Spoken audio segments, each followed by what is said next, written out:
10 મનુષ્યોની બુદ્ધિ જેની પાસે છે એ રાવણ છે. રસાયણ શાસ્ત્રનો જ્ઞાતા છે, વિમાન શાસ્ત્રનો જ્ઞાતા છે, જ્યોતિષ શાસ્ત્રનો જ્ઞાતા છે, શિવ તાંડવ સ્તોત્ર જે ઊભા ઊભા રચી શકે છે એ રાવણ છે. બંનેમાંથી સૈન્ય કોની પાસે મોટું છે? દેવી શક્તિઓ કોની પાસે છે? બ્રહ્માનો આશીર્વાદ કોની પાસે છે? અને બંનેમાંથી મહાન ભક્ત કોણ છે? આ બધા જ પ્રશ્નોનો જવાબ આપણે કદાચ રાવણ આપી શકીએ, છતાં એ રાવણ એક સામાન્ય સંન્યાસીના તીરથી મૃત્યુ પામે છે.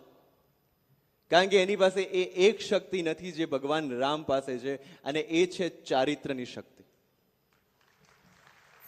અને એટલે આપણે એને રામચરિતમાનસ કહીએ છીએ.